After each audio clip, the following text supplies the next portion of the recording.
welcome to the second episode of the Eat, Sleep, Lift, Repeat podcast. I am your host, Charlotte Mitchell, and I'm really happy that you've joined me on the second episode. So right now it is Friday evening, about 7:15, and I'm sat in my comfy, cozy chair in my office with my cozy lights on, and I wanted to talk to you today about motivation, mainly because of kind of the week I've had, and where it's kind of gone over the week, sort of the ebbs and flows of my motivation. And in fact, it's always that it's that buzzword, isn't it, that everybody always says, like, oh my god, like, I'm not motivated, I don't know how to start anything. And I get a lot of comments and messages asking how I stay motivated. That's been a comment on quite a few posts recently. And also, how do I stay motivated, as in you as a person? And that always comes through to me. So a lot of the ladies I speak to, when they come to me sort of in DMs and messages, they always say they don't feel motivated to get started. They don't know how to be motivated. So it's kind of what I wanted to touch on, like, a little bit today, because I am not a motivated person, not naturally.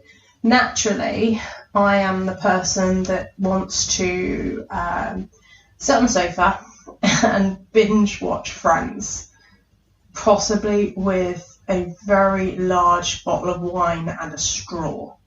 And that's pretty much what I would like to do all the time. I always give myself an opportunity to do that here and there. So, like last Christmas, I watched the Star Wars movies, like, literally back to back for 4 days. The only things that I did on those days was I ensured I walked my dog. I only had one dog at that point, and she's like 11. Then she was 11. She's 12 now. She really didn't need that much walking, so I could get away with, like, taking her out for, I don't know, like, her, like, 2 15-minute walks a day, because that's all she's got arthritis in both of her back legs, and she's fine, but she can't do loads, so I control her exercise. And if I do that, she's really happy, and she has, like, loads of energy because of it. If I let her do too much, then she's crazy, and she will literally do way too much. So I binge watched Star Wars. Yeah, it was pretty amazing. So I have to allow that side of my personality to do what it wants to do. But motivation is a really dangerous word. I think it's, like, one of the most dangerous words in the English language. Saying that, you know, I don't have motivation, or I'm not motivated to do something, because the reality is motivation follows action. And what that means is, you have to do something first. You have to do an action first. And when you do that action, you will start to find motivation, because things will start to change. You start to feel better. I don't know, whatever it is that action is. But you will, you'll start to find motivation to keep going. Now, I need a drink of water. Most people then say, okay, but then how do you start? And the thing is, you kind of just have to. It's such a shitty thing to say, isn't it? You kind of just have to start. You have to kind of dig in a little bit into your, like, why do you want to start? Why do you want to do the journey you're going to go on? And you really need to tap into that to start with. Find your why. My why, personally, is I like to be fit. I like to feel strong. And what I mean by strong, I like to lift heavy shit off the floor. I like to push heavy shit over my head. I like to, and I would want to, be able to pull up my own body weight. That's my why. Because when I feel strong like that, physically strong like that, it gives me a huge amount of self-confidence, and I feel mentally stronger when I can do things like that. So that's my why. And then I work out my how. How am I going to do these things? How am I going to eat that allows me to do my why? How am I going to train that allows me to get to my why? How am I going to rest that allows me to keep doing my why? Do you get the idea? I don't think about the what. When you think about the what so much, like what means, okay, well, what am I going to eat? Well, it's like, well, I don't know. What am I going to eat? Like, whatever I feel like eating at the time. If I think about how am I going to eat to facilitate my why, then I know I'm going to eat enough protein. I know I'm going to have like a bucket load of veggies. I know that I'm going to keep in control of my starchy carbs because I could be the carb queen if I really wanted to. Mine actually is sugary carbs. That's my downfall. Ice creams, sweets. Because I don't drink much alcohol. I get really high sugar cravings because of it, because alcohol's got loads of sugar in it. And so what ends up happening, so when you cut that right back, your sugar cravings can go like really through the roof. So mine's like ice cream, chocolate, sweets, oh my God, M&Ms. M&Ms are my guilty pleasure. Oh my God, I can eat those all day long. Anyway, I digress. I'm making myself hungry now. So, sorry if that's made you hungry as well. Yeah, I don't think about the what am I going to eat? What days am I going to train on? What training am I going to do? I don't think about that. I think about the how and how to do things that allow me to get to my why.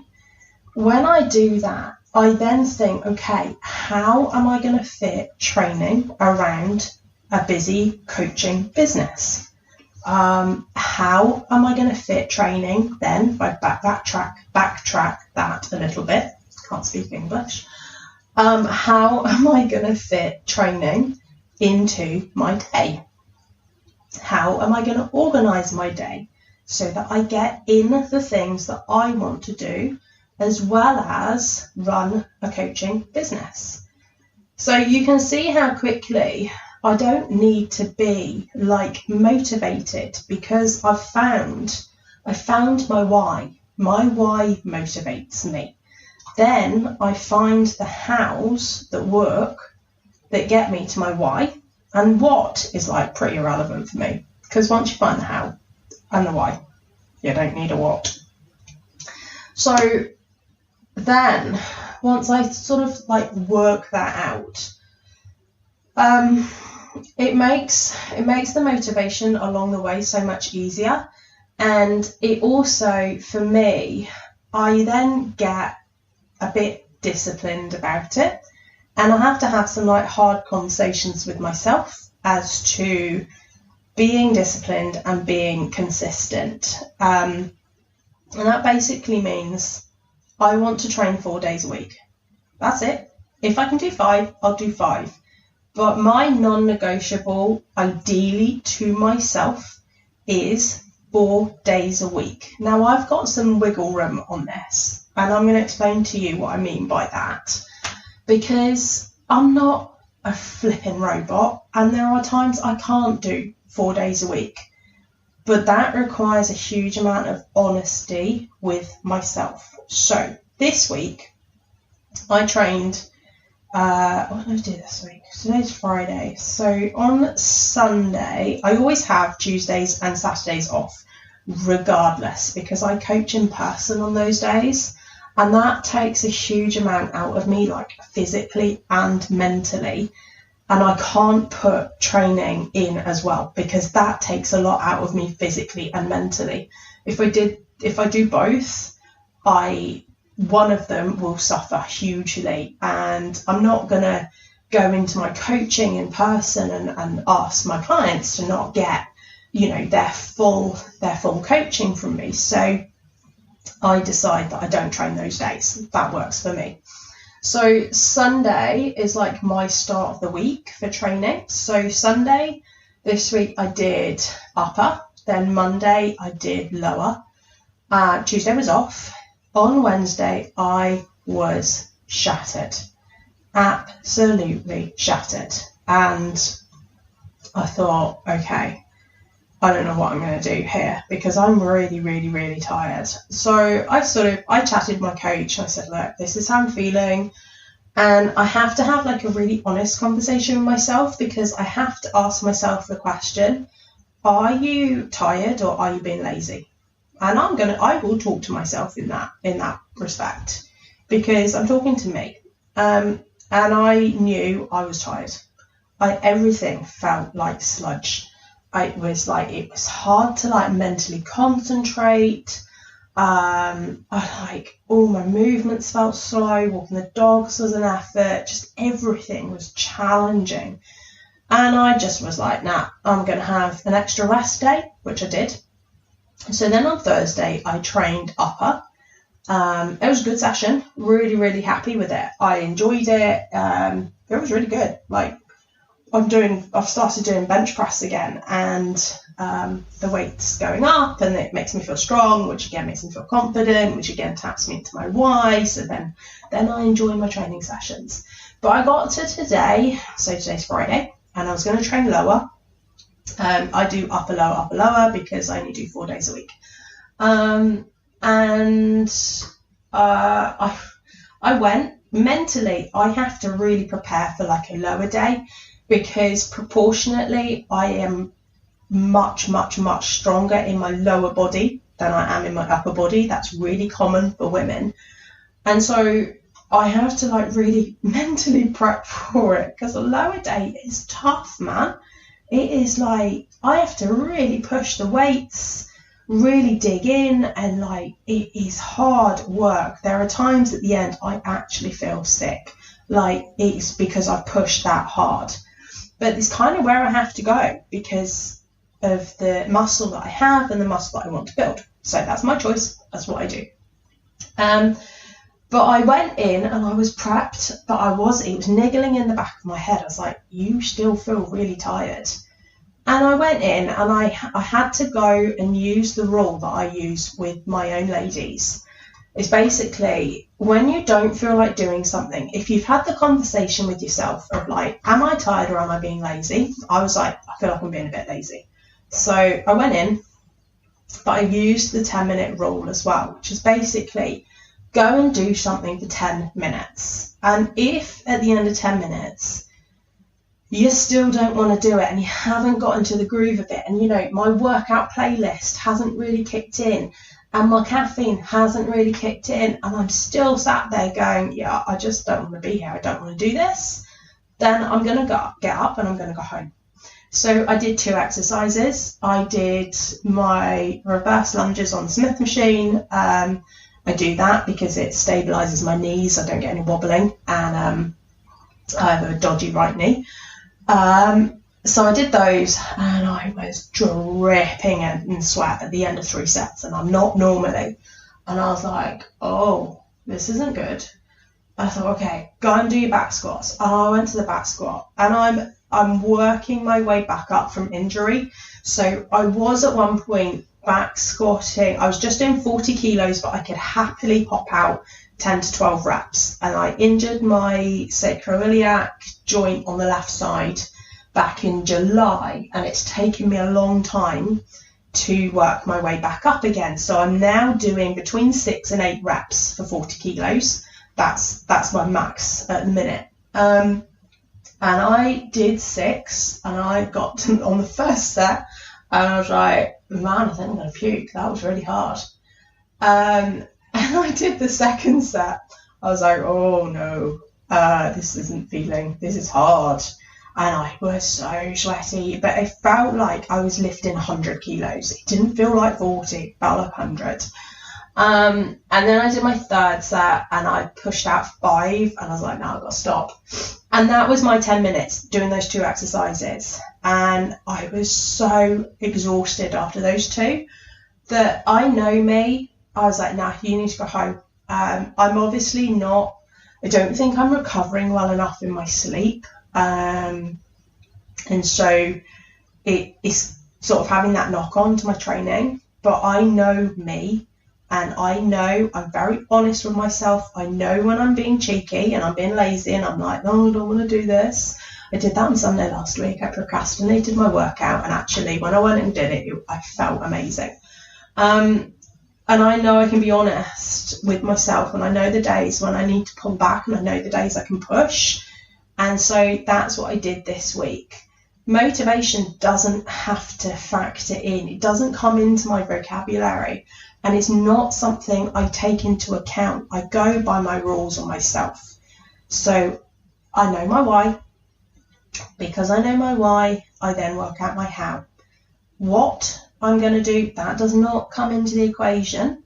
Because I have my why, I am naturally motivated. Hate that word, ban that word. I am naturally motivated to go and do whatever it is to get to my goals. I know my how, I know how I'm going to do everything.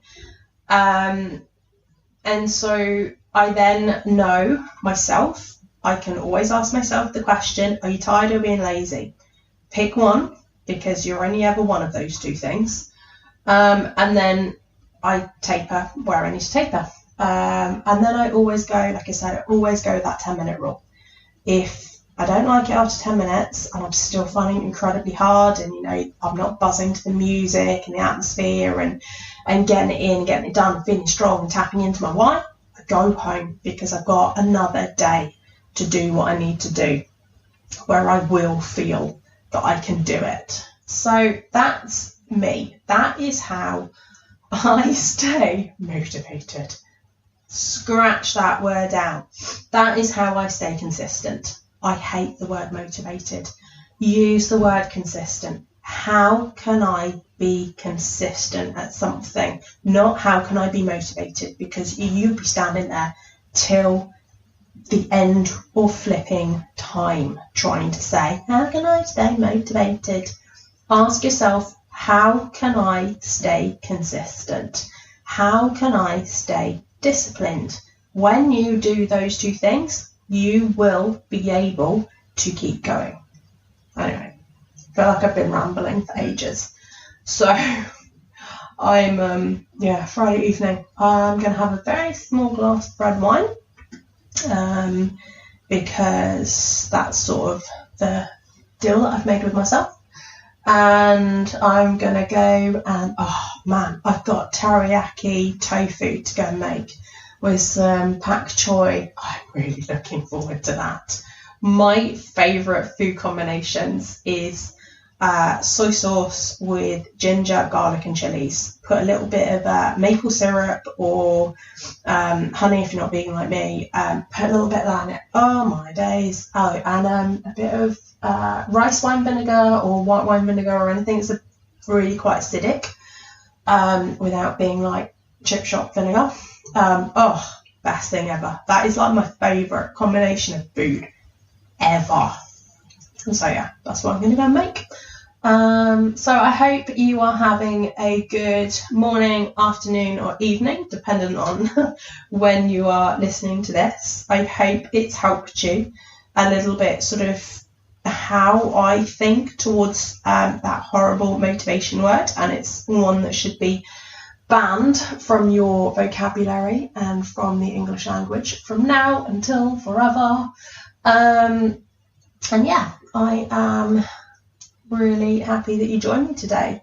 If you have listened to this podcast, if it has helped you at all, I would just love it if you can share it to your stories on Instagram, tag me on it, because I can then thank you personally for sharing it, for listening to it. Thank you to all of you who dropped me a message after the first podcast. Oh my God, it meant so much to me that you took the time to listen about, well, just basically about me, to who I am, to where I've been and where I've come from and why I am the way I am now. I'm just, I was so touched by all the messages I received. You really have no idea. And I'm so thankful to you and grateful to you for listening. If you want to find me, I am at Charlotte Mitchell Coaching on Instagram. That is the easiest place to find me. You are always more than welcome to slide into my DMs. I get a lot of messages every day, but I am the one that replies to you. I will always reply as quick as I can. I'm always there to help if you've got any quick questions that you need help with. So yeah, that's me. I hope you have an amazing day, and I will catch you next time. Bye.